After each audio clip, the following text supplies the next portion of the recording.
Welcome to State of Mind. This is Julian Royce. Despite having such a large vocabulary, Sanskrit has no word for mushroom. Not just magic mushrooms, any mushroom. It seems like it was deliberately omitted from the language when they made it up. Oh, and by the way, they did make it up.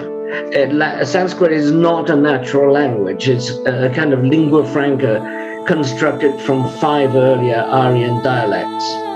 Today I'm speaking with Mike Crowley, but before we get into that, I want to share some feedback from listeners. Christina wrote after the episode with Jeff James Howard, which I think was called From Therapist to Guide. She wrote, "This is such a good podcast.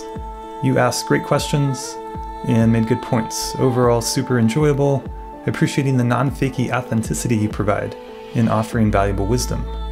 Love the points about not spiritually bypassing, sharing this on my page." Thanks, Christina. You know, being authentic has been such a value of mine for so long, so really appreciate you saying that. If you want to support this podcast, of course, you can go to our Patreon page, patreon.com/astateofmind, make a donation. But another free and easy way to support the show is just to share it with friends and post about it on your own social media accounts, like your own Facebook page or Instagram or whatever. And as always, please send in feedback, comments, become part of the conversation here. Today I'm speaking with Mike Crowley. He is the author of a book called The Secret Drugs of Buddhism. Mike has been a Buddhist, a meditator for over 40 years now. He's from Wales, which is part of the United Kingdom. I believe he met a Tibetan lama, which means teacher, a Tibetan Buddhist teacher there in maybe the late 1960s or early 70s. He became a student, he studied and practiced under him, and eventually was recognized as a lama in his own right by his teacher. I think in the late 1980s that happened. So I believe he's a teacher in the Kagyu school of Tibetan Buddhism. And this is one of my favorite podcast conversations so far. I really didn't know I would feel that way beforehand. And, you know, I appreciate Mike's book. I kind of want to avoid getting too much into the weeds, but there's a number of points that I could be nitpicky about or bring up. But I think the bigger picture of raising these questions around psychedelics and spirituality, especially Buddhism, and providing good guidance and support in how to use them in a healthy and positive way, it's so needed in our world today. So I did find this conversation very much worthwhile, and his book is thought-provoking and worth reading as well. As soon as it ended, I thought of about 100 other things I wanted to ask Mike Crowley, so perhaps I will ask him back on. Whether you like it or not, it seems inevitable that questions around the relationship between Buddhism and psychedelics will continue to be asked. Just to kind of review where we're at with things, there's been a tremendous amount of really great research done on psychedelics, specifically in treating psychological mental health issues. Multidisciplinary teams at Johns Hopkins University School of Medicine, New York University, the Harbor-UCLA Medical Center, the University of New Mexico, the Imperial College in London, and the University of Zurich have all demonstrated that psilocybin, which is the active ingredient in psychedelic mushrooms, MDMA, and LSD can have positive results in treating alcohol and nicotine addiction, obsessive-compulsive disorders, cancer distress, depression, anxiety, and post-traumatic stress disorder. In 2016, the U.S. Federal Drug Administration approved Phase 3 trials of MDMA and psilocybin. So at some point in the near future, these substances could be legalized and be able to be prescribed by providers. As important and exciting as this research is, and it really is, there is a separate question if these substances have a role to play not just in helping treat, serious psychological issues, but if they could help people who are, basically well, live fuller, more creative, more inspired lives. There's a famous, famous saying, like, living lives of quiet desperation. Can it help us to get out of that kind of sense of being in a rut? And then there's another separate question beyond that.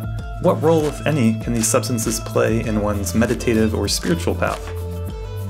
Could they help someone to have deep insight, transformational experiences that lead to long-lasting, pro-social changes on the deepest possible level? Well, an honest look at the history tells us that such good results may be possible, but they're far from guaranteed. I think the most infamous example of someone who ingested a large amount of LSD and was a total psychopath is, of course, Charles Manson. So it should be clear by now that psychedelics are unpredictable. They deserve to be treated with a lot of respect and to be used in the best possible situations, and there could well be people for whom they should never be used. And that's why this research is being conducted. So to return to the subject at hand, around the relationship between Buddhism and psychedelics, one way that we could look at this question is psychedelics have been shown to have the effect of disrupting what is called the default mode network. The default mode network refers to our kind of baseline normal mental state, and it seems to correlate with what is often called our ego, or our normal sense of ourself. So from the perspective of Buddhist practice, to be able to disrupt this default mode network in a safe way provides an incredible opportunity to see how our usual sense of self is constructed. In fact, in this conversation with Mike, we talk about Buddhist initiations in which Amrita is offered. Whether or not the Amrita ever was psychedelic, the initiation and ritual process is meant to invoke a realization into the illusory nature of our habitual sense of ego or self-clinging. So, in my opinion, having thought about this, if you want to ask if psychedelics could be used as part of Buddhist practice, I think the answer is yes, and that depends on how they are used and if they could be a quote-unquote skillful means. Skillful means is actually a technical term in the Buddhist teachings, and pretty much any meditative practice or yoga or anything you do like that is meant to be, especially in the Tibetan Buddhism, it's meant to be a skillful means to help you have greater insight into your truth of who you are and to become a more compassionate, more connected person in the world. I saw Robert Thurman give a talk at Burning Man in 2016, and he said that, if using psychedelics leads to greater insight, greater liberation, and greater compassion, if those are the intentions and those are the results, and you can take them in a way that is good and that doesn't cause harm, and that they're not addictive, then the answer clearly is yes, they could be a legitimate part of one's practice. And I think that's significant coming from Robert Thurman. He is a great scholar. He is the chair of Buddhist Studies at Columbia University in New York. I believe he's retired now. It was really cool to get to see him and listen to him give that talk. One point that I feel is worth making here is that in his book, Mike Crowley cites a lot of evidence, and much of it is fairly speculative, about the symbolism and iconography in Buddhism and early Hinduism, claiming that many of the images and symbols and deities in fact represent things like psychedelic mushrooms, specifically psilocybin and Amanita muscaria mushrooms. And I say this as speculative not to denigrate it or talk down about it, but because the living tradition and textual sources that we have do not directly support this interpretation. But a lot of the evidence that Mike cites is really provocative and worth thinking about. So it could, in fact, historically have been the case that psychedelic substances were used, for example, in the Amrita tantric initiations, especially in India, and that this was kept secret, and then the tradition was then lost, or partly lost. But I think it's worth recognizing that the vast majority of Tibetan Buddhist practitioners and Vajrayana tantric practitioners over the centuries, I think for the vast majority of them, psychedelics was not a part, especially psychedelics in the way we tend to think of them today, was probably not a part of their practice. And I've studied the tradition of Sowa Rigpa, or traditional Tibetan medicine, a little bit. And there are many different psychoactive plants and compounds, especially like aphrodisiacs and things like that are recognized in that tradition. There's also datura and cannabis. Cannabis, for example, could be prescribed by a traditional Tibetan medical doctor for what are called wind disorders. They're going to help calm down nervous energy. And datura, I think, in my understanding, was occasionally used for, I think specifically for more advanced practitioners. So it's a complex subject, and there's a lot that I don't know, but there is no living Buddhist tradition or lineage I have ever heard of that actually makes use of psychedelic mushrooms, be it Amanita muscaria or psilocybin.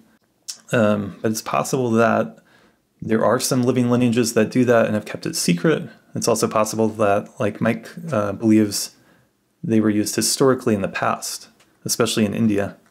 One point that he made in our conversation together that I thought was interesting is that psilocybin mushrooms can grow pretty much all over India, but they cannot grow over most of Tibet because of the high elevation.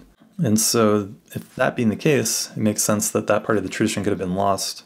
So there is one question around the historical use or not of such psychedelic sacraments in Tantric Buddhism, and there's a separate question around, could such substances be used productively by practitioners today?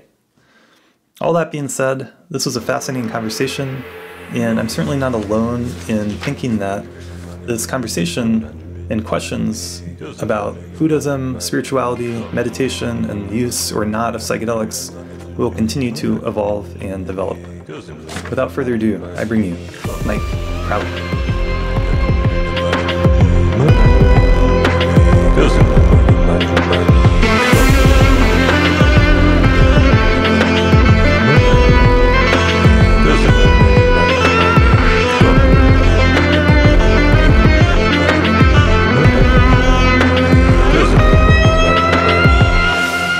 And Alistair was a Crowley, not a Crowley. Great. So I'm here today with Mike Crowley, not Crowley. Thank you for being on the podcast. You're quite welcome. And you were just saying that Alistair, was it Crowley is the English pronunciation? Mm-hmm. Yeah, I was steered wrong by Robert Anton Wilson. He assured me that we were relations, but we're not. Oh, really? Did you know him? Yeah. Wow. I haven't read much of him, but it's been recommended to me. He was quite a creative writer, right? Right. Yes. I liked his Schrodinger's Cat trilogy, which apparently offended him because he said that wasn't his best stuff. But nonetheless, he was fun. Yeah. And so I'm having you on partly because you're the author of this book, The Secret Drugs of Buddhism, and I'll put a link to it and everything on the show notes. But and I also connected with you through the Psychedelic Sangha, which is yes, a group in San Francisco and New York, and now we're starting one here in Boulder, Colorado. I think it's a great... Glad to hear it. Yeah, it's a good intention to bring people together to have open, honest conversations about these things. And I guess part of what I wanted to ask you about is, this taboo that's existed with these kinds of substances. And we have the war on drugs, we have all this cultural stuff. And it's not just this culture, it seems like in many cultures that maybe because of their power, but that there's secrecy, taboo, mystery, all this wrapped up with the use of psychedelics in general. Do you think that would be fair to say? I think it's very fair to say, and it's certainly true and has many different reasons over different societies. If, as my book does, if we go back as far as the Vedic society of India, from about 2000 BC to 500 BC, there was a priestly caste. And it's important to bear in mind that these days we have religion. I mean, individually, we have religion. You know, you might call yourself a Christian, a Muslim, a Hindu, or a Shintoist, but in Vedic times, you didn't. You paid somebody to do religion for you. And these the caste of religious people was the Brahmin caste, which considers itself the highest caste. Of course. It's interesting that a Brahmin confronts the Buddha in a sutra, and he says, "Oh, you consider yourself to be the highest caste, but we Kshatriyas were the highest caste before you came along." Mm. So Kshatriya is the caste of warriors and kings. But in that caste, they steadfastly maintained the secrecy of Soma, the the actual identity of the Soma plant was kept secret, but they kind of gave the game away by being too protective. In the earliest laws from the Vedic period are the so-called Laws of Manu. Right. Manu was considered to be the first human on Earth, and it is actually directly related to the ancient German idea of who was the first person on Earth, who they called Manus. Same name. Yeah. So in the Laws of Manu, which traditionally were laid down by this original human, it is forbidden to so much as touch a mushroom. Right. I was reading about that in your book. Yeah, if you touch a mushroom, it's equivalent to wounding a Brahmin priest. If you're foolish enough to eat a mushroom, it's the same as killing a priest. You're guilty of murder. So also, as if you've read in my book, you'll see that although the Sanskrit language is really quite huge, one of the largest vocabularies of any language on the planet. By the way, just in relation to that, no relation to my book at all, but the language with the largest vocabulary on the planet is North Queensland Aborigine. Really? Because a vocabulary is so highly regarded in their society. Anyway. Say that again? Because of what? Because of the way that a large vocabulary is, they don't have money. But if you've got a large vocabulary, you're of high status in that society. Huh. Yeah, it's amazing. Yeah, I think it's amazing too. I love it. Yeah, I'd be really important in that society. Despite having such a large vocabulary, Sanskrit has no word for mushroom. Not just magic mushrooms, any mushrooms. It seems like it was deliberately omitted from the language when they made it up. Oh, and by the way, they did make it up. Sanskrit is not a natural language. It's a kind of lingua franca constructed from 5 earlier Aryan dialects. And they deliberately left out mushroom. So if you actually want to say mushroom, you have to say umbrella or parasol, which is chatra or atapatra in Sanskrit. Or if you're writing it down, if you're trying to write down the Laws of Manu, or even the story of Krishna in the 10th book of the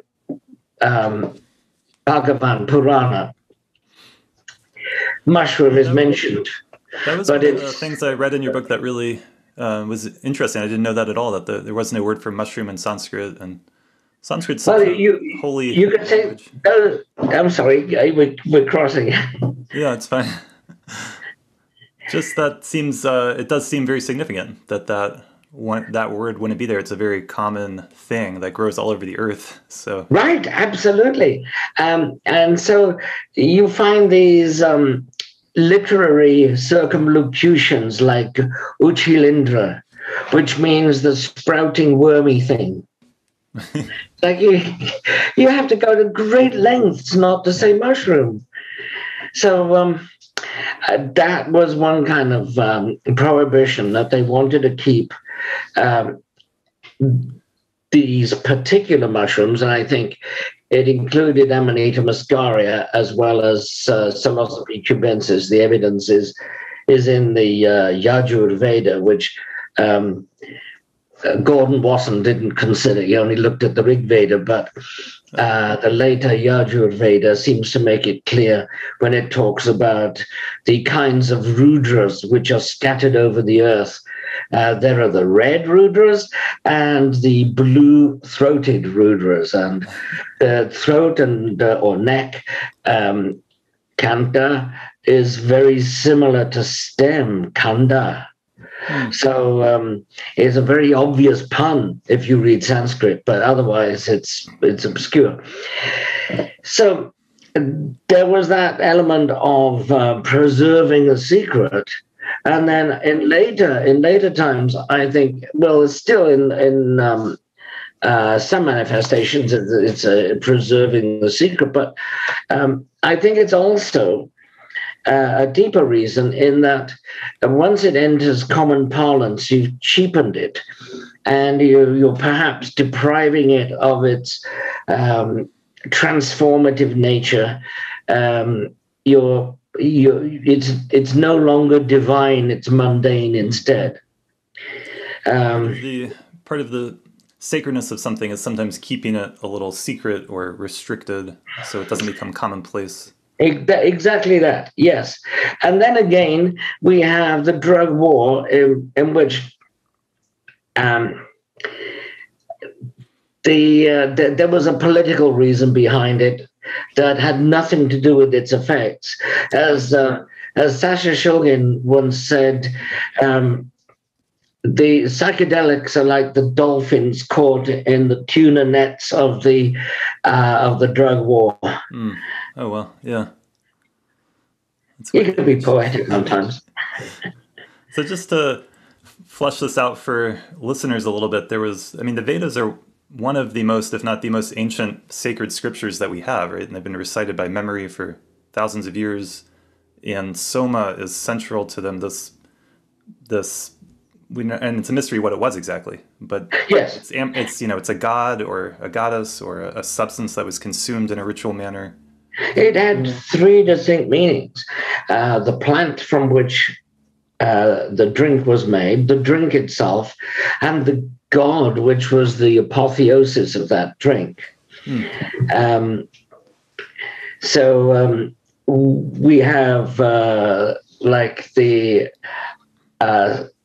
Soma Ushadi, which is the Soma plant, Soma Pavamana, which is the drink, and Soma Deva, which is the god.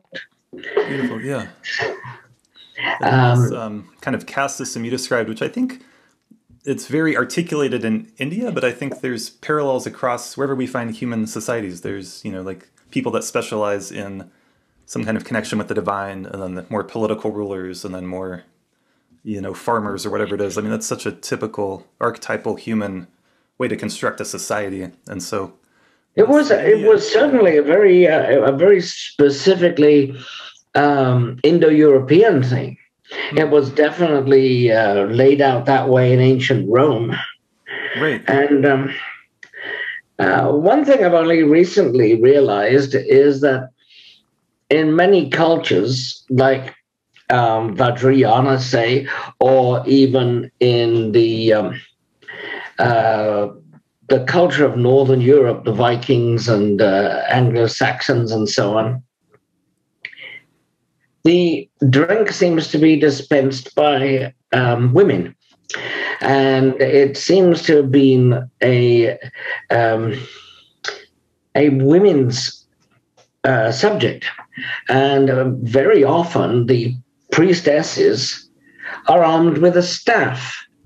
This goes to the ancient Norse mythology, the vulva or vulvar, plural, of the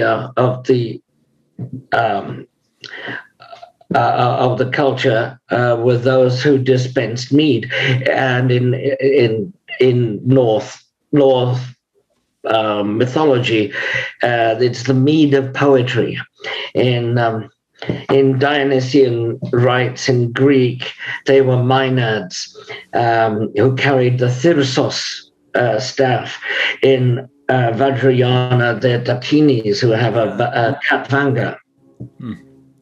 One thing I found in the Norse mythology, or at least in one of the Eddas, it talks about somebody consulting a vulva priestess, and before she speaks, she drinks the mead, the so-called mead of poetry, and yawns deeply.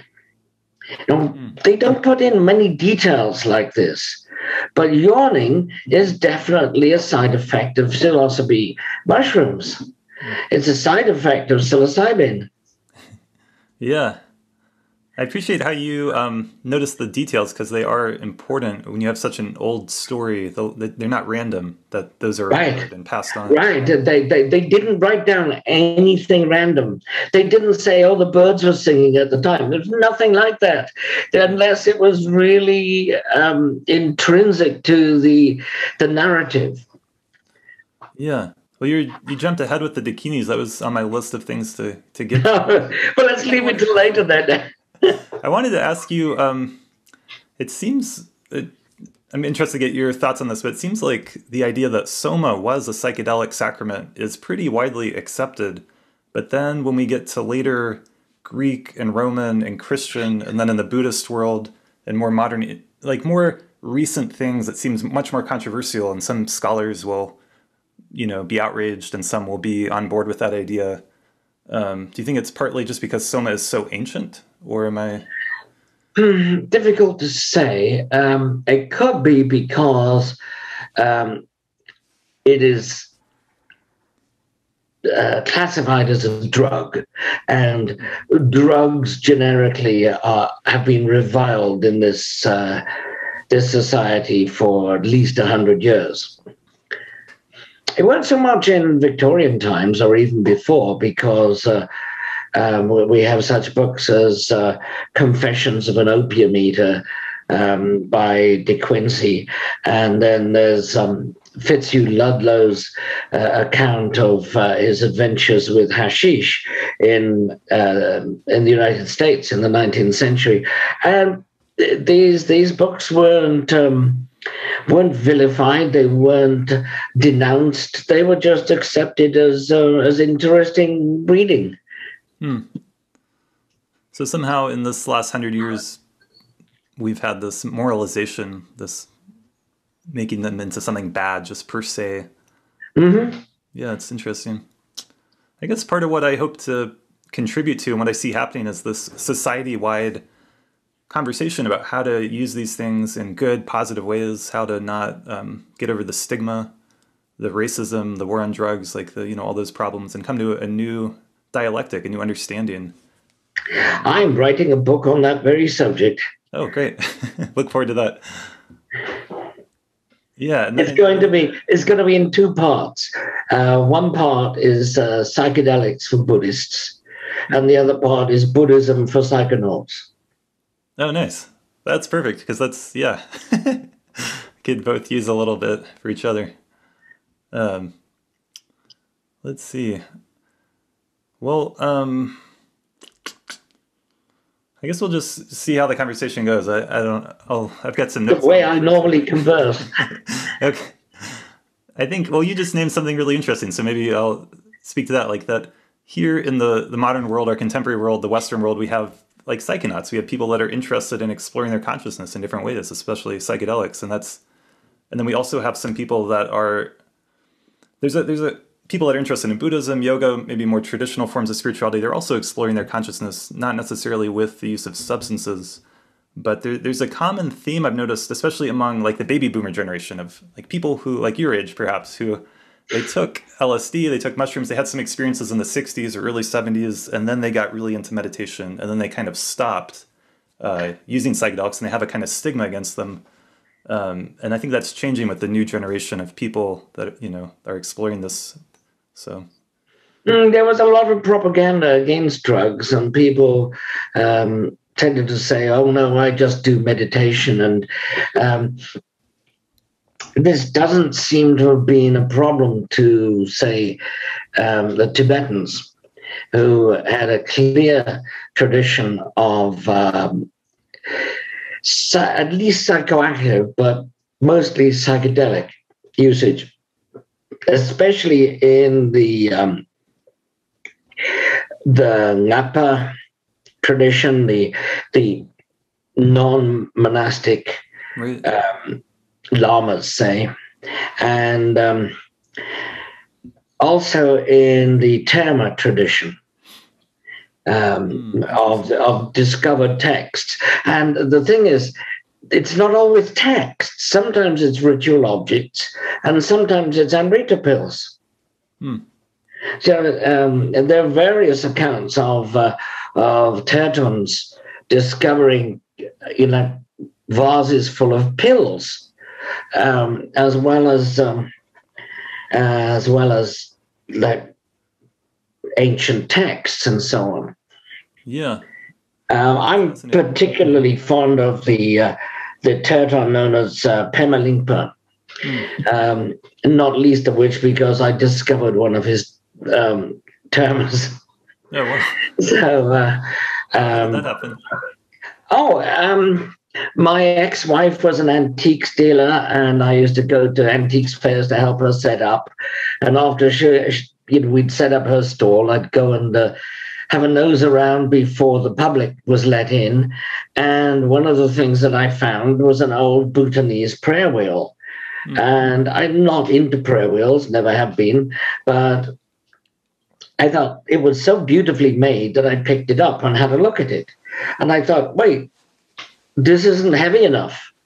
The top part, which spins round, seemed empty of anything. So I took the lid off, and the antique dealer said, "Oh, I didn't know he did that." And while he was saying that, I saw that there was something in it, 8 pages of manuscript. And I said, "How much?" And he said, 35 quid, governor. And so I handed over my 35 pounds instantly, got home later that day and had a look at it and found that it had what are called tertiae, the Terma punctuation. Wow. That's peculiar to Termas. I, of course, showed it to my own teacher, my own lama, who said, absolutely fascinating, and then introduced me to people as a Teton after that. And the people he introduced me to were absolutely puzzled. They had no idea what a Teton was. But later, I was motivated by that to research the original discoverer of this, Pema Lingpa, and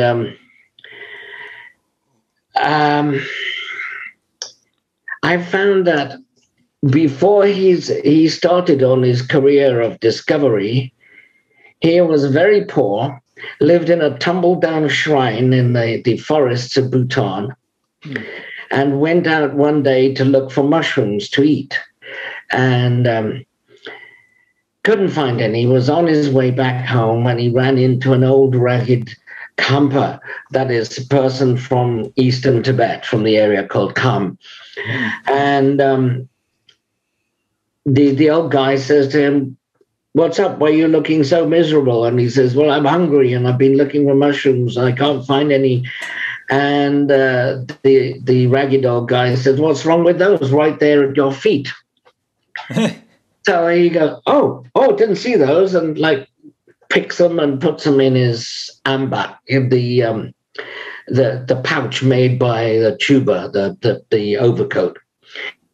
It doesn't have any pockets, but you stuff stuff in this this fold. Anyway, he and the old guy go home, and he makes a curry of mushrooms and flour. And after he has it, he feels a bit funny. And he goes for a lie down on the roof, which is where they put their beds in the summertime. And while lying down, he has the word in Tibetan, milam, means both vision and dream. And so he has this dream of treasure texts of termas being hidden locally. So then he tells all his relatives and friends, bathe, put on your best clothes. You can come and witness me finding a terma. And he does. He dives into this the river, which is called a lake in the story, but it's really a river. It's a bend in a river. And he comes up holding a rhinoceros hide casket, which he says he found in a cave underneath the water, which goes up to a dry place. And one of his relatives says to him, "Oh, I suppose you think you're a reincarnation of one of Padmasambhava's disciples now, because that's what all Tertons are said to be."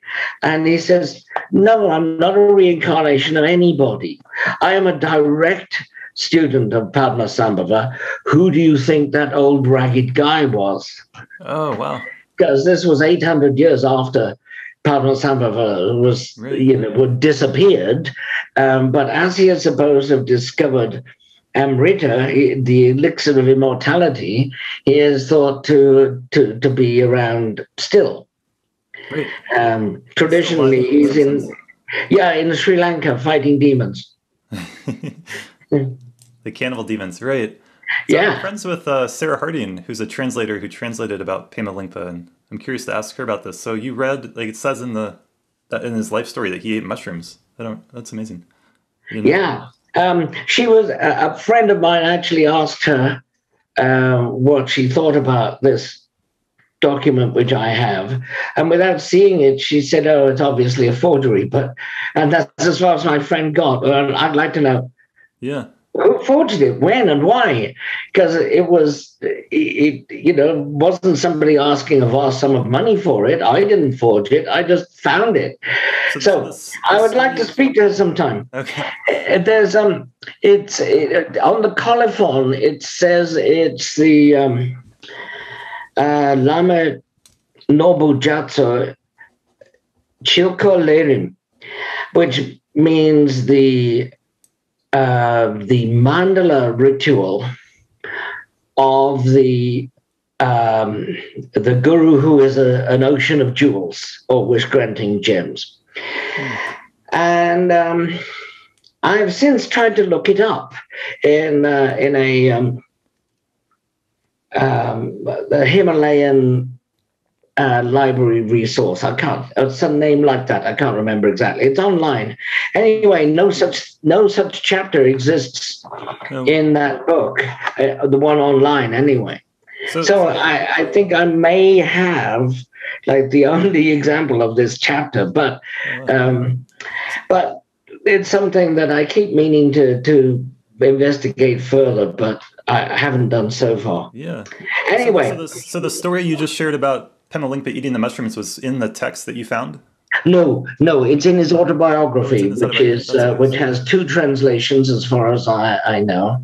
That's great. And it's often the Tertons, the people who discover the Termas, are, their life stories, they're kind of these idealized, hagiography, like the saints, and they practice meditation in a cave for 12 years without talking to anyone, and then they have a vision and discover the teaching. And so in your time, it's kind of, there's something so nice about making it more ordinary. Maybe the mushrooms just helped him to have this vision. And I'd like to think that, definitely. He is also said to be reincarnation of Longchenpa, who is, I'm a huge fan of Longchenpa. He is like one of the greatest philosophers of Tibet, and Nyingma, of course. But I'm also intrigued that in the vows that Danzig connected with the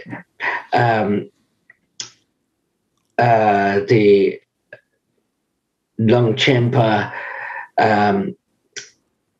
version of the Nyingtik Yabshi, which is a Dzogchen system. It's an empowerment, an initiation.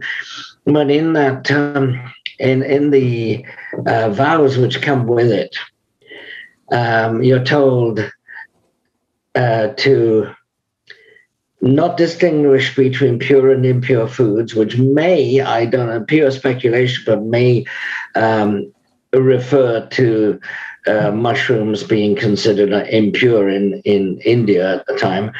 And but also another vow is that you must take at least a small portion of Amrita every day, even if it's alcohol.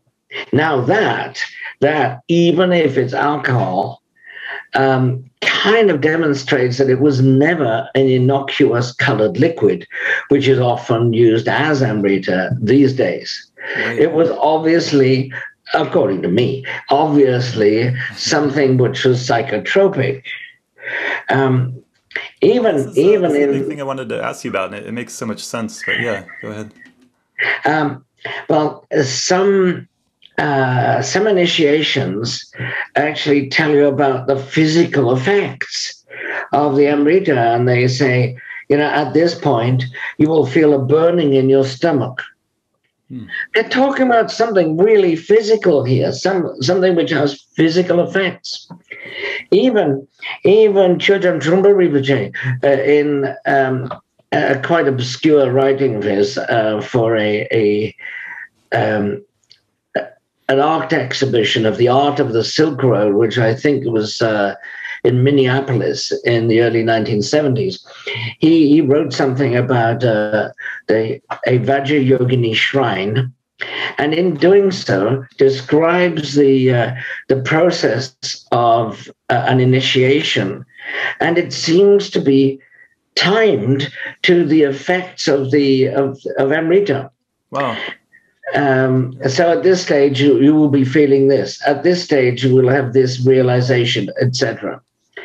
As if they are like 4 phases of the effects of the Amrita. We do find such things in Hinduism, in the rite of Maituna, which is popularly known as tantric sex, where you have a kind of cannabis milkshake before you start. And there are various phases of the effects of this bhang, it's called. So this could be found in a book from about 1915, 1952, somewhere in that range. I can't remember exactly. But it's called The Tantric Tradition by Anagananda Bharati. It's been available to Western readers for a long time, but not many people seem to have cottoned on to what he's saying. Well, and the use of cannabis in India is well documented as a real, it's sacred to Shiva, right? And Right. And I have been trying, but to no avail, to find out how early this is. Because according to the Vedas, Rudra, the forerunner of Shiva, would definitely seem to be a mushroom. And it seems that Amrita or Soma, its synonym, have meant different things at different times, but always psychoactive. There is even a Hinayana text, or we may perhaps say Shravakayana text, which describes the Buddha to various kinds of shops or market stalls. And eventually he says the Buddha is a department store where you can find all kinds of teachings, anything, But in the narrative, he also compares the Buddha to a Soma store, which means that at one time you could just go into a shop and buy Soma, whatever they may have meant by that word at that time. Of course, literally, it just means juice. So we could be talking about just a juice bar, but I've never actually seen any reference to such an emporium in any of my readings of Sanskrit or Pali. Yeah, that's fascinating. You just shared a lot. I guess I'm going to try to think of Buddhist friends I have and kind of like maybe raise some objections or thoughts that they might have. Like, so clearly in Vajrayana Tantric Tibetan Buddhism, Amrita is the central thing. It's part of the initiation. And like you said, in today's world, it's often like a kind of innocuous, kind of yellowy liquid. Like in your book, you told a funny story of someone who asked if it was pee, and you made a joke and said yes, and then later you thought maybe it actually was pee. Yes, absolutely. This long kind of weird thing of drinking the guru's urine. But in any case, yeah. And there's Milarepa who pees into the teapot. Right, right. And making it extraordinarily delicious. And I spoke to a friend of mine, Clark Heinrich, who's an author on this subject and a devotee of Amanita Muscaria. And I said, well, what do you think of this? And he says, oh, no, it really does make it delicious. Oh, wow. When you drink your own pee after eating the mushroom. Okay. Well, for the first time in my life, I feel a desire to actually drink urine, perhaps. I think it has to be prepared by previously taking the right mushrooms. Well, so there's often typically it wouldn't be thought of in the Buddhist context as being psychedelic per se, but that maybe the result of the power of practice, of blessings, of the power of the guru or the Buddhas infuses this. Like I've participated in ritual practices where you chant for days on end and there's the substance placed on the kind of center shrine and it kind of collects all the blessings. And then at the end of this, like, it was like a drupchen, a week-long intense practice. At the end, everyone is given some droplets of this special substance, but it wasn't, didn't have psychedelic mushrooms in it, I don't think. So I know that is true, but I do know by personal communication of somebody who drank some Amrita which had been made by Chakta Rinpoche. Oh. And it was Amrita concentrate to be diluted to make the stuff for initiations. And the guy who told me says that unfortunately he was an alcoholic at the time, and he smelt it and just smelled the alcohol and drank the whole bottle of it just because he thought it was alcohol. And he tripped for 5 days afterwards. Wow, that's an amazing story. Wow.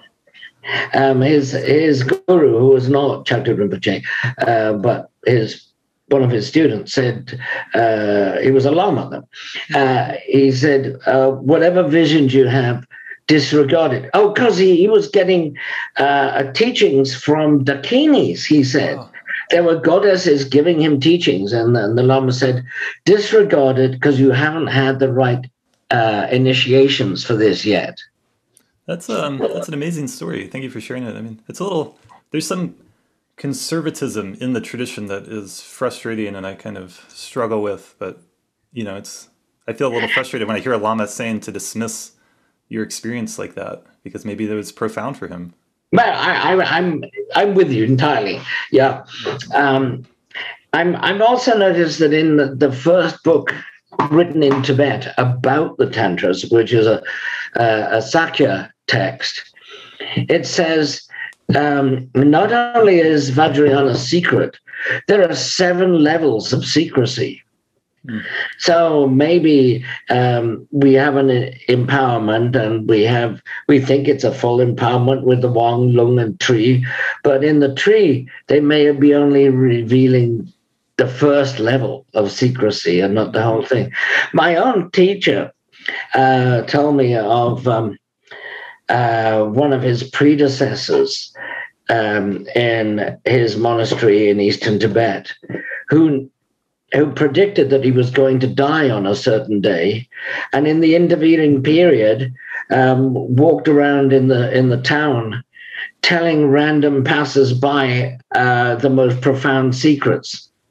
Maybe wonder if these secrets didn't include the use of certain psychedelic substances. Well, my question is just that I haven't heard of any living teachers or seen any textual direct evidence talking about mushrooms in this way. And perhaps not mushrooms. perhaps not mushrooms, but do you know of Dzongsa Chense Rinpoche? Yeah, yeah. I've heard rumors on both sides of the Atlantic that when in Brazil, he used ayahuasca as Amrita in a Ghana chakra ceremony. The other day I saw there's a video on YouTube of him talking about that a little bit. Well, I've seen one where he talks about peyote, where he says, we, meaning, Vajrayanists, know how to use these substances, meaning psychedelics generally. And then a little later he says, he talks about how peyote could be used, and even says, I had a little peyote before I came on. I had some peyote juice, he says, before I came on, but it's not working yet. It does take a long time to come on. Mescaline can take up to 3 hours to kick in. So I know exactly what he means by that. Well, so in the case of talking about Buddhism and Vajrayana Buddhism, it could be that these things were so secret that many practicing monks and yogis didn't know about them themselves, and that some of the traditions have been kind of lost, but that they're totally lost, or that they're still continuing in such secrecy that they're not really known about. No, not by the mass of monks. No, I have exactly the same thoughts, and you'll notice that the early Vajrayana, basically early tantric Buddhist practice before it was formalized as the Vajrayana. I think it's quite obvious in the scriptures of that period that Amrita was definitely a potent substance. But then, in the 7th century, they start teaching it at universities, monastic universities like Nalanda and Vikramashila. And these had thousands of monks. They're not going to have thousands of monks, wandering around pronouncing that they are deities and so on. It'll get far too chaotic. So they surely kept a lid on it then. That might be another reason for secrecy. Interesting. Yeah, that makes sense. Well, just in terms of Buddhism and psychedelics, I went to I went to Burning Man, and I met Robert Thurman there. He gave a talk there, and I talked with him afterwards for a minute, and he gave a really beautiful little talk about where if you're using a substance and it helps you to become wiser and compassionate, that's the definition of skillful means. And so there's in Buddhism against that. Absolutely, I agree. He spoke to that. So I think I picked him up from the airport in Colorado once to take him to a conference in Telluride. And we had a long discussion about this, and also about DMT and his time in Millbrook with Timothy Leary and Ram Dass and so on. Yeah, I get the sense he must have indulged quite a bit back in the day. Yeah. It was Timothy Leary who advised him to become a monk, a Tibetan monk, which he did for a few years. Oh, really? I didn't know that. That's amazing. He married Timothy Leary's ex-wife, Nana. Oh, wow. I didn't know that either. Wow.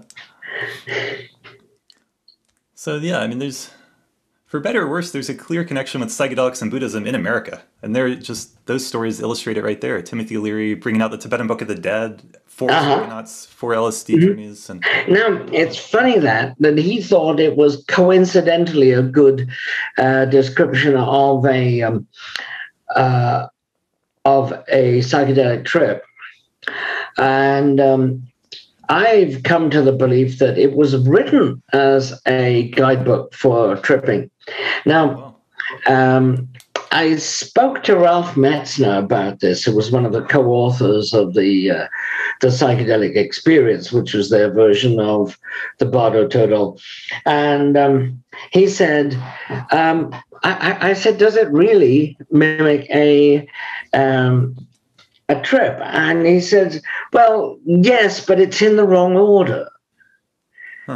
which I found very interesting because I know very well that some tantras, quite a lot actually, are deliberately written in the wrong order. Wow. No, that makes so much sense to me. That's so amazing because I've read that Timothy Leary translation and other translations, and I've even with a friend one time, we tried to use it with psychedelic substance, with LSD, and I remember the very first part is like, now you see the white light, like, and I was like, I'm not feeling anything yet. And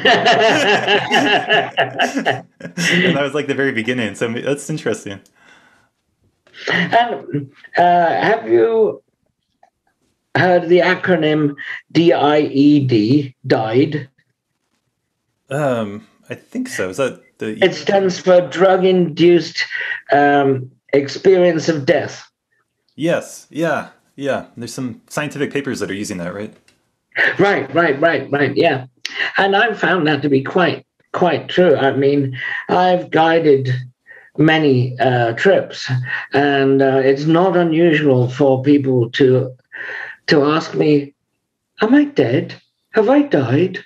Wow. You know, and being quite serious about it. It's like, it's not obvious, but it's what they feel. Yes. I have an anecdote in my book about someone who I call Craig. That wasn't his real name. Who bought LSD from a dealer who kindly asked him, have you ever had this before? Meaning, would you like someone to sit with you while you take it? But he was like, oh, yes, I've had it before, of course. Like, it had only been around like once before in South Wales, but he claimed to have taken it, and he took it on the way home, expecting it to be something like amphetamine, you know, and so he takes it, goes home, and he's making himself a cup of tea, and he realizes someone has died. So he thinks, oh, I should tell the authorities. And he goes out in the street looking for a policeman to tell that someone's died. And he finds a policeman on his beat, and he tells him. And the policeman got very serious very fast and says, oh, were you acquainted with the deceased, sir? And Craig thinks for a bit and goes, well, yeah, it's me, innit? And the policeman realizes he's got a harmless lunatic on his hands, and so he takes him back to his house. The front door is open. Steam is billowing out of the front door because he's still got the kettle on the stove. And he says, did you leave the front door open like this, sir? And he says, well, yeah, I suppose I did. And they say, oh, well, don't do that again. And they go inside, and he sees the kettle boiling away. And he says, were you making a cup of tea, sir? He says, well, yeah. And he said, well, why don't you sit down and I'll finish it for you? Copper sits him down, makes him a cup of tea, hands it to him and says, now, don't go wandering off like that again, sir. Perfect, absolutely perfect. But all because he was not filled with any preconceptions about LSD or, the effect it will have on people. It's a great story, and then I appreciate how kind the policeman was. You know, that's how absolutely should be. They should be compassionate, helping us, not trying to, get us and whatever. Yeah, and he called him sir all the way through. That's amazing. Hopefully we can return to that level of civilization. I would hope so. So I think we just touched on something that's really profound, which is that this experience of inducing death or feeling like you've died or like ego death, and that like the Amrita means deathless, right? Or immortality. It's yes, with these immortality. Absolutely, yes. Yeah. And by the way, we should say it is Amrita and not Amanita. Amanita is Greek for mushroom. That's all it means. This is Sanskrit coming from the verb mrityu, meaning to die, and mrita would mean death, die-ness, and amrita means no death, no dying. And so it is sometimes translated as the elixir of immortality. There's nothing about elixirs in the word per se, but that's what's implied in it. Hmm. And so, yeah, just this idea that through initiation, through tasting the Amrita, I don't know, like enlightenment or awakening and deathlessness, transcending your ego while seeing your ego die, like it's this beautiful kind of complex message that's just fascinating to think about. It's a little paradoxical that through the idea of through dying now, you can be free of the fear of death. And maybe that was the point of a lot of early religion. I think so too. There's a book come up recently, which I haven't read yet, called something like The Immortality Key, I think it is. Yeah. And it's about that very thing, dying before you die. Yeah, and tasting the deathless, that our essence transcends that, and we can experience Yeah. One of the essential things of the initiation or empowerment is that your mind merges with the guru, with the hierophant, if you like. So you all visualize the same thing. You all visualize yourself as a deity, a specific deity, while reciting the mantra of that deity. Now, it is possible, I haven't any proof of this, of course, a hard thing to prove, but it's possible that this was an attempt at a hypnotic suggestion. That if in future you take the same substance and do the same ritual of visualization and mantra recitation, you will arrive at the same state. You probably know that taking part in initiation of, say, Vajrayana, say, entitles you to take part in Ghana chakras of Vajrayana, in which you will all take some of the Amrita, do the same visualization and the same mantra on a monthly basis. It's interesting that there is it's not like every day, because you do it every day without the Amrita, just to keep your chops in. But then every month you have the Amrita and do it with other people. Now, it's quite interesting in that most psychedelics, if you do them too often, they stop working. It's a purely physiological thing. So if you take LSD every day, after about a week, it doesn't matter how much LSD you take, you won't have any effects from it. Right. Yeah, that's a good point. It's interesting. I guess like another thing that I thought about for this conversation that I wanted to bring in was the kind of deeper Buddhist teachings of realizing the true nature of everything, and to have like you mentioned Longchenpa, like a non-dual awareness that would, in some sense, transcend any experience or the contents of consciousness. So I think that's the more Buddhist approach. You could have a profound psychedelic experience or meditative experience or dream experience, and to be able to be in touch with the kind of emptiness, the luminosity that transcends that. So as to not grasp onto or make too big a deal out of any particular experience or substance either, right? That's part of the... Yes. And in this regard, I've noticed that many people, including people I've met from the Brotherhood of Universal Love, is that what it was called, that produced Orange Sunshine, that they claimed that they are no longer atheists because they met God in this experience. And I can understand that, but I am very reluctant to apply any word to this experience, even if it's God. I think you're confining it and turning it into a concept, a relative truth rather than an absolute truth, as Nagarjuna might have said.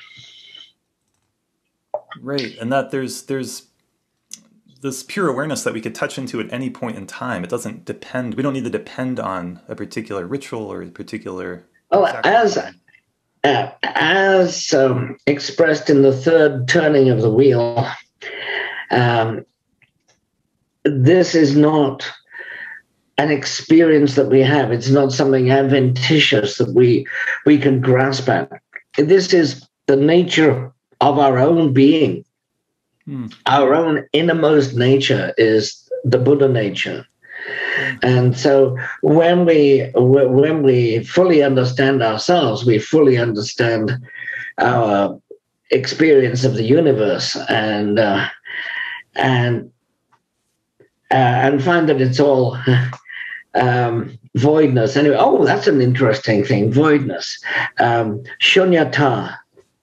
It's the Hindus in like Advaita Vedanta are fond of the term ekata, oneness. You see, this does come up occasionally in Buddhism too, like in Dzogchen. But the early Buddhists were kind of slippery about this. They said, well, it's not two. and the closest they would say is shunyata, which compared to ekata, oneness, means zeroness. Shunya is not just a word for empty. In Hindu mathematics, when they wrote positional numerals like we do, but they didn't have a symbol for zero. They just left a space. And so the mathematical concept of zero was originally called shunya, empty, because it was empty space in the series of numbers. Like to write 108, you'd write 1 space 8. Oh, interesting. That's beautiful, though. It's interesting how these ideas and concepts kind of evolve, and like with numbers to bring that in. Yeah, it's all, as the Zen people say, it's all a finger pointing at the moon. You can't reach out and touch the moon, but you can point at it. Right. I don't know if you've ever taken a dog for a walk and you see a squirrel and you go, look, a squirrel, and the dog comes up and sniffs your finger. It doesn't look at the squirrel at all. This happens all the time with philosophy. Yeah, exactly. You're trying to point at something ineffable, and people will insist on effing it. It's interesting to think about. Like, I think part of what I'm trying to think about is I've come to really appreciate the idea of the middle way, finding a middle between extremes. Mm-hmm. It's a hallmark of Buddhism, and when we bring in something like psychedelics, to be able to appreciate them, to use them skillfully, to not obsess around them too much, and also to not denigrate them and think they're, horrible. And I wonder if some people maybe overuse them, and some people maybe could really benefit from using them who think they never want to. Like, it's kind of... I remember, actually, firstly, I'd say, yes, I totally agree. But in illustration of this, I remember when Chogyam Rinpoche was still a monk and living in England, and he would often visit, when he lived in a squat with hippies in Ladbroke Grove, he would visit the kind of posh Buddhist society in the really upper class area called Belgravia. And there would be like middle-aged, wealthy matrons there who'd kind of adopted Buddhism as a fashion accessory, and he would tell them, you really should take LSD. And this is the guy that wrote Cutting Through Spiritual Materialism and so on. But at the same time, I knew the hippies he was living with, who told them that, oh, you don't take LSD seriously enough. You're too trivial with it. And admonished them, and actually told some of them, you should stop taking LSD. It's not good for you. So that's a great it was not a one-size-fits-all thing. He was trying to fit it to individual personalities. And And by the way, he mentioned that we have something in Tibet which is stronger than this, called Dutsi Rilbu, which means Amrita pills. It's hard to believe for me to be stronger than that, but yeah, I know. It's like you're not taking enough more. Well, I guess to come back to this point, like in your book, you really, and I'm sympathetic to this 100%, like that psychedelic mushrooms are, because they grow all over the world and indigenous people have used them in different ways, and you look at a lot of iconography and connect them with mushrooms. I tried to make that not a central part of my hypothesis, though. It's merely illustrative. Well, you know, so I don't want to be like those who point to 14th century paintings of trees and go, look, it's a mushroom. And it's just how they drew trees in those days.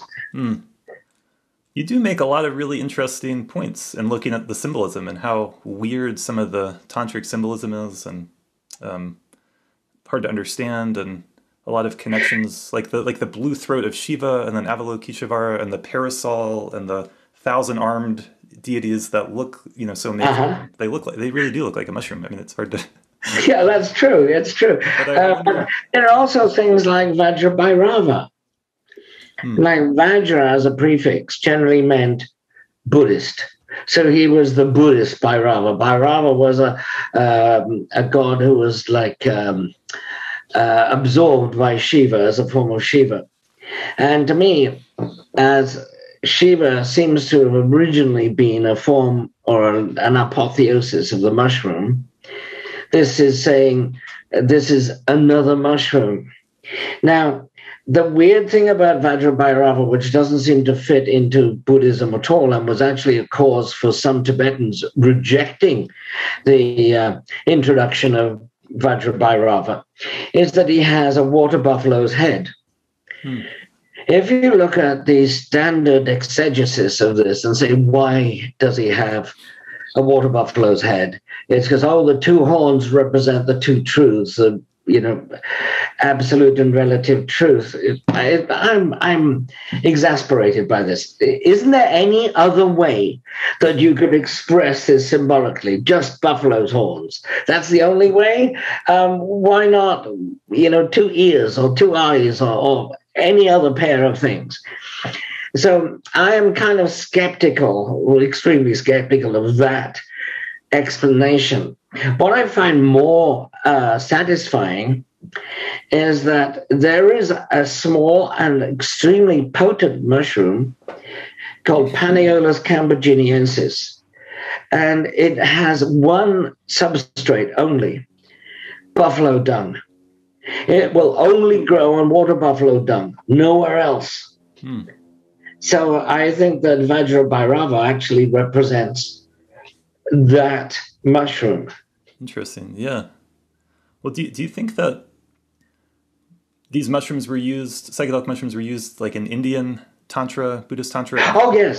Oh, yes, absolutely. Much more than in Tibet, because there's only one little portion of Tibet, Munyu, which is forested and has mushrooms. It has psilocybe mushrooms, in fact. It does have them. That's been recorded. Maybe they don't grow in a lot of Tibet. I hadn't thought about that. Absolutely. The Tibetan word for mushroom is shamo, by the way, which means female meat. Oh, wow. Interesting. Okay. Female meat. And then do you want to talk about the 5 meats? That's another odd kind of topic. Oh, yes. That's like, well, first of all, I should preface this by saying the later Tantras spoke of several Amritas, and in fact, a group of 5 Amritas. And the 5 Amritas are paired with 5 meats, and actually paired 1-to-1. This meat belongs to this Amrita, etc. The 5 meats were dog, cow, elephant, horse. Yes, horse and human. And so I can't believe that like monthly gatherings of Buddhists would actually acquire like human flesh to devour. And what's even harder to believe is an elephant. Where are you going to find a dead elephant every month? So, to me, these were actually psychedelic plants and mushrooms. They may have all been mushrooms, I don't know, but and the Amritas were the tea made from the mushroom. So in a Ghana chakra, you might have, nowadays you'll have a bite of meat and a sip of wine. But I think originally you would have a little of the original plant and then some of the tea that was made from it. The 5 Amritas, by the way, went by the Sanskrit name of Panchamrita, which is 5-fold immortality, 5-fold Amrita. Interesting. Okay. This is actually the origin of the English word punch. It's in the Oxford English Dictionary. You can look it up. It's a long footnote. Panchamrita, yes. By the time the British got to India, it was a mixture of 5 kinds of alcohol. But that was called Panchamrita because of the original tantric use of the term. Yeah, that's an amazing little fact. Well, when you describe this, I'm kind of imagining like India, 5th or 4th century, like a long time ago, and like conservative traditional society, and being initiated into the secret tantric teachings, where in the initiation you would take a large sacrament, a large dose, and then monthly meet together and have what sounds kind of like a microdose in the Ghana chakra. Yeah, it's not necessarily a microdose, because if you look at the story of Longchenpa in the 14th century, he was at one Ghana chakra where the Amrita seems to have been a lot stronger than they expected. And it was a mixture of monks, nuns, laymen, and lay women. And in particular, the women seemed to be especially affected by the Amrita and started manifesting as dakinis and making dakini pronouncements and stuff. Oh, wow. And that's what they're supposed to do at a Ghana chakra, right? Yeah, absolutely. Yeah, you're supposed to sing songs and dances too, but it says in the Vajra Tantra, if there be songs, let them be good Vajra songs. If there be dances, let them be good Vajra dances. Yeah. And Vajra, by the way, is commonly shown as with 16 arms, each hand holding a skull cup of Amrita. Oh, wow. As a version of him, and Nairatmya, his consort, whose name means egolessness, arising from a skull of Amrita. Right. It's a picture in the book, in the introduction. Oh, yeah. Yeah. Well, so the other thing I'm thinking about is I've been on a number of Buddhist retreats, and they were, like some of the rituals and empowerments were so magical and profound without the use of any explicitly psychedelic substance. And so the idea of being able to bring these two together in a really beautiful way, it's so amazing to think about. And I think, I don't know, I'm imagining as someone who, I'm open to the possibility of something like blessings, of meditation, spiritual practice, actually having results, like having a substance it's not just like you bought some dried mushrooms off a guy in the street corner, but you actually used the ritual and like imbued with blessings and power and prayed over, and perhaps there are ways in which the Amrita would be created that have been lost to us, or maybe are still preserved in some ways, but that other things absolutely and other compounds or other I'm a big believer in the use of theatricality to empower experiences, and have used it to great effect in guiding people on psychedelics and so on. I'm not willing to go into actual details now, because you might be able to figure out who the tripper was, but somebody might. So, but I'm hoping to use my place in California for just such retreats as these. If you'd like to check it out, or if your viewers would like to check it out, there's a Facebook page called Duncan Creek Farm retreats. And that's where I live, Duncan Creek Farm. And I'd especially like to play host to people in the spring and autumn, where it's really idyllic around here. Summer's far too hot, winter's too cold, but spring and autumn are just right. Yeah, that's beautiful. That would be amazing. And by the way, I don't know if you noticed, there is a bill before the California state legislature at the moment to legalize all psychedelics. Wow. Yeah. Not just plant-based. Yeah. Pardon? I feel like that's the direction our country is moving in. Absolutely. Would hope so. And this would apparently be for medical, recreational, spiritual purposes. Doesn't matter what the purpose is, but all psychedelics, including LSD, DMT, whatever, would be made legal. That's incredible. I hope that laws like that continue to pass. I know in Oregon they've legalized psilocybin for therapy. They've legalized it for anything. Well, it's not just, and not, well, as long as you've passed their certification program.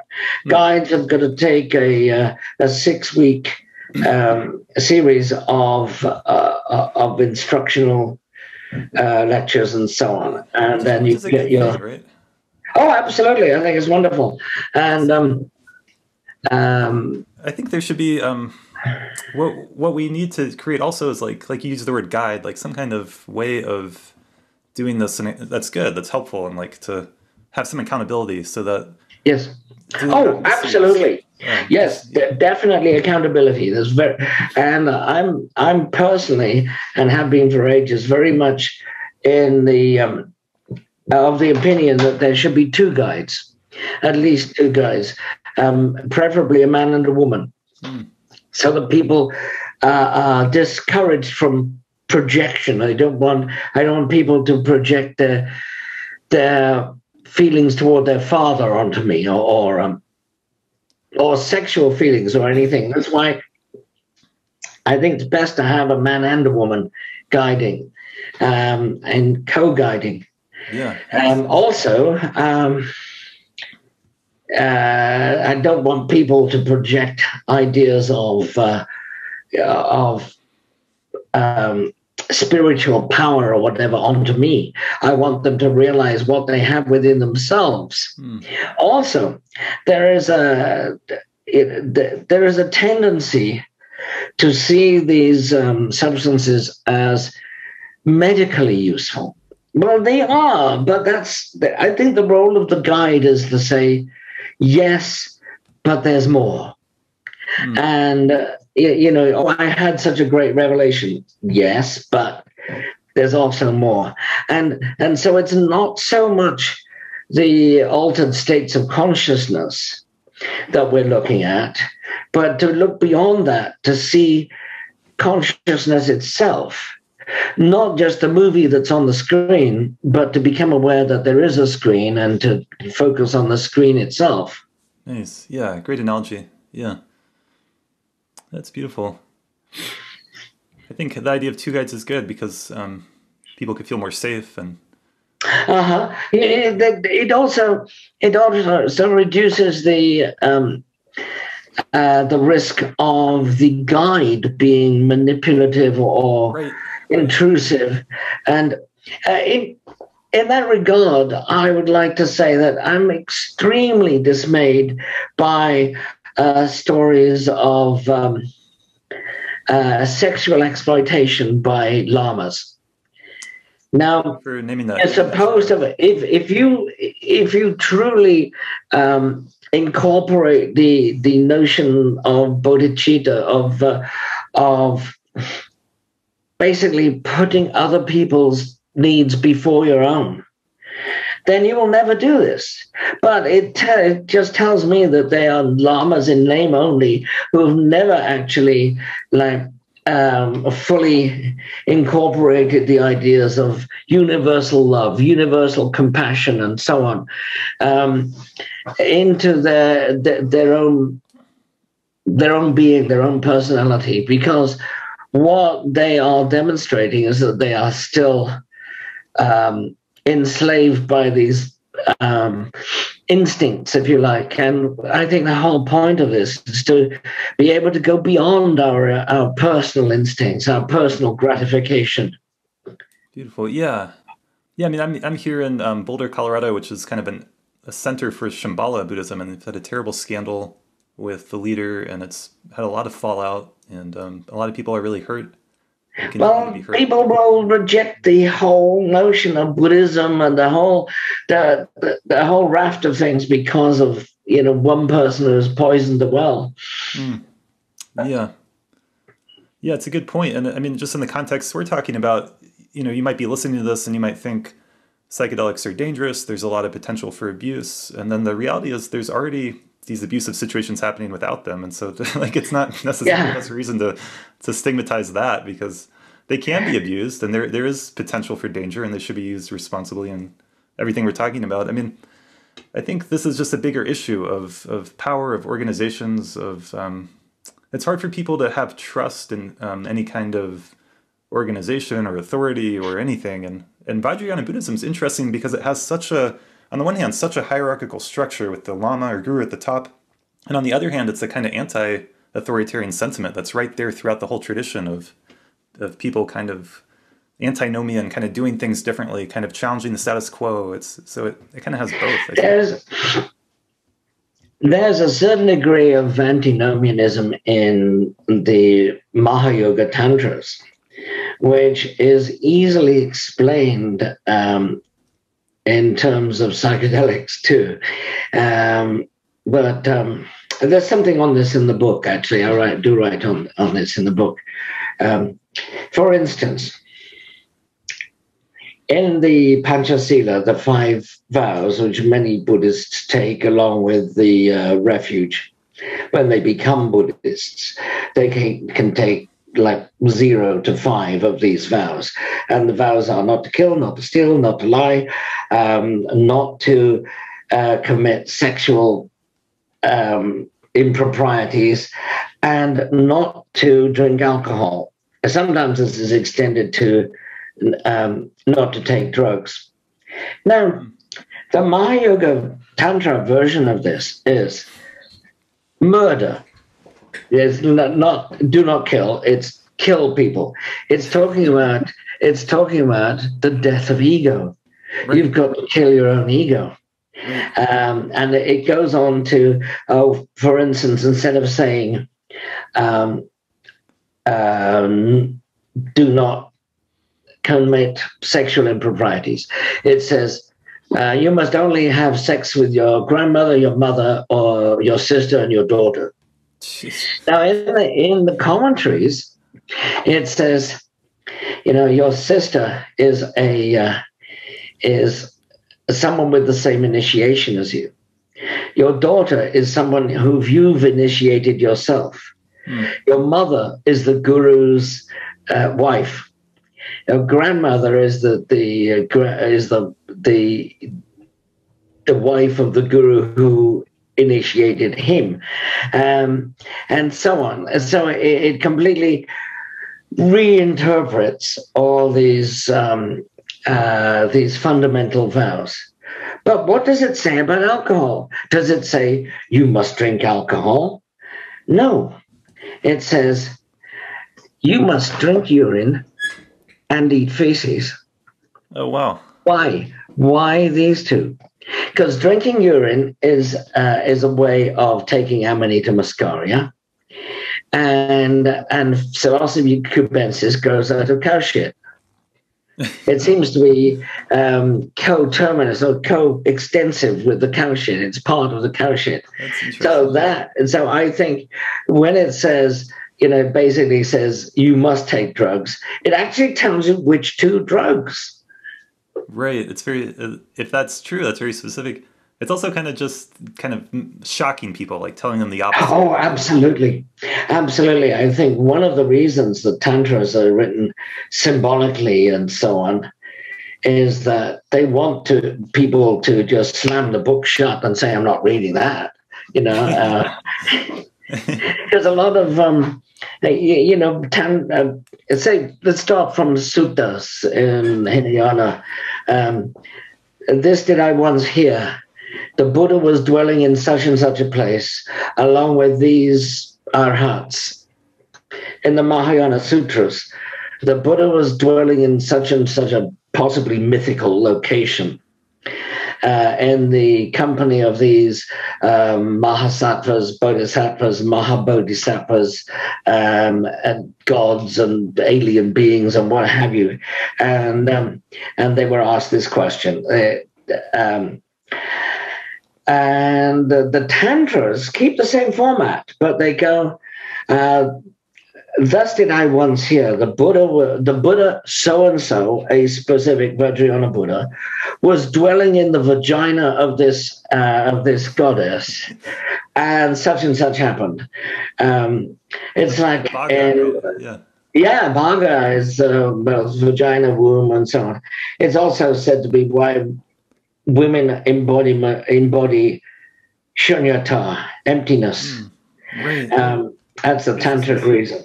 Yeah. Anyway, the take for instance the Buddha Kapala Tantra. It says that the Buddha called Buddha skull, Buddha Kapala, was dwelling in the vagina of Chitrasena, which means bright spear. I'll not go into that. It'll take too long to construct that stuff. But when he orgasmed, his head fell off, and it rolled around. And Vajrapani says, complete non sequitur.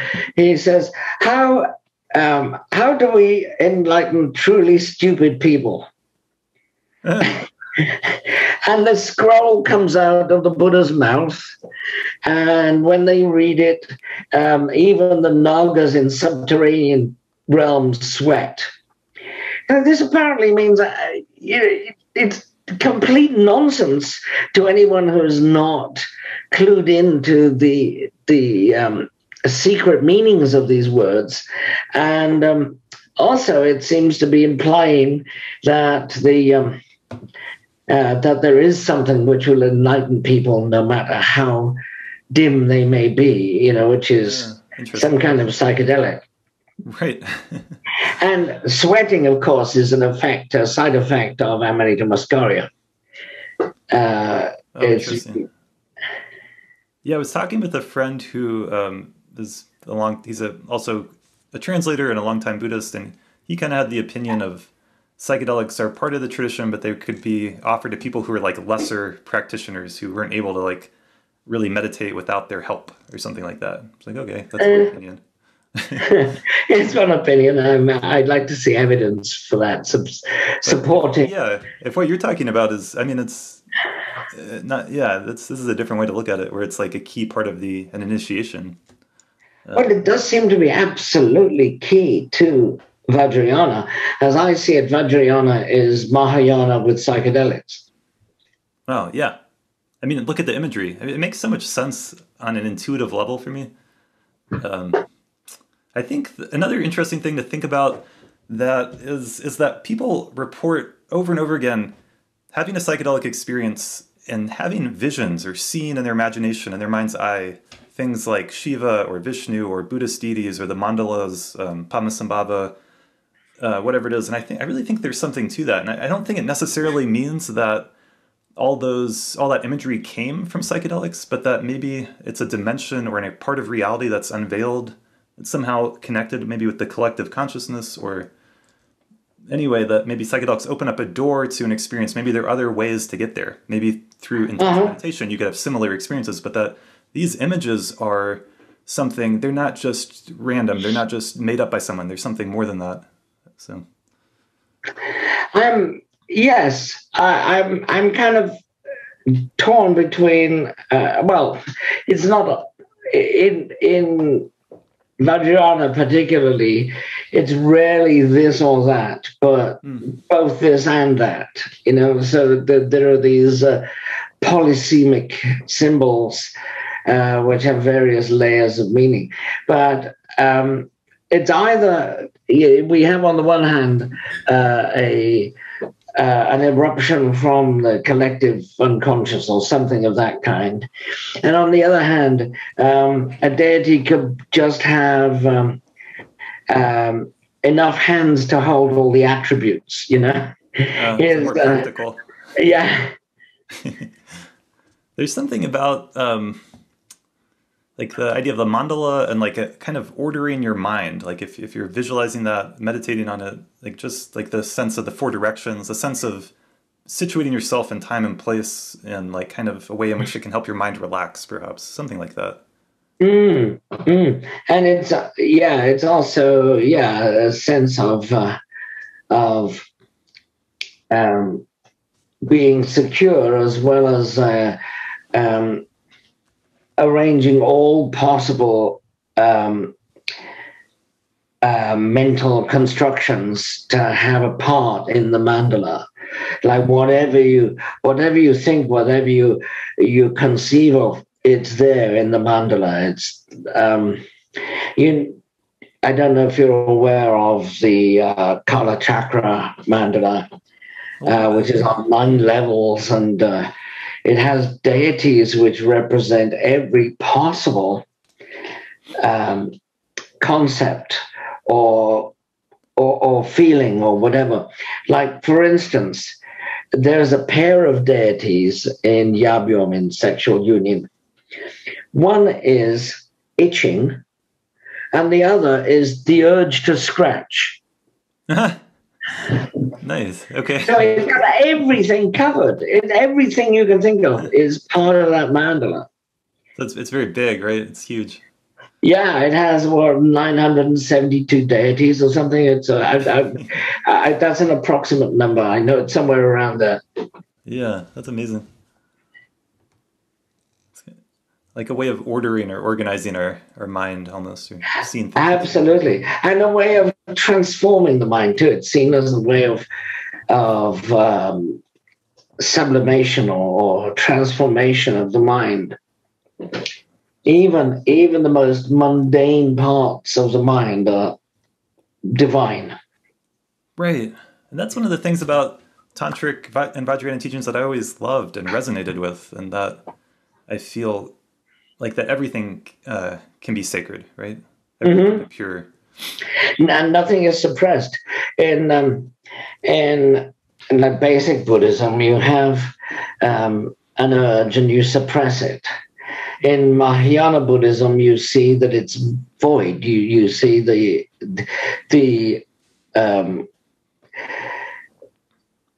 object, yourself, and the urge are all void. In Vajrayana, they self-liberate. They're just you don't have to do anything. They just they liberate themselves, and you see that every aspect of ignorance is also a manifestation of wisdom. Right. Right. It's such beautiful teachings, and yet they're often given in contexts that are, like I said, kind of conservative and kind of restricted, and I don't know how to put formulaic. Formulaic and and so dry often. So I think, yeah.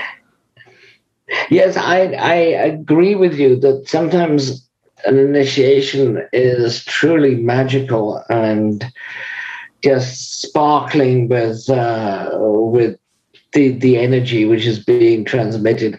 Other times, I think somebody's just reading out of a book. Right. Oh, here I sound a damaru. Says I've got to ring a bell here, and that's all it is, and basically nothing happens. Perhaps there's a subtle shift on another level that I'm not aware of, but it does seem that there's a difference between a real connection and something that's just read from a book. Absolutely. Yeah, I appreciate you saying that. Well, I look forward to your next book coming out. Sounds like a good one. Yeah, I hope to get it out by the end of the year. Okay. It's been lovely talking to you. It's been a really rich, great conversation. I really appreciate it.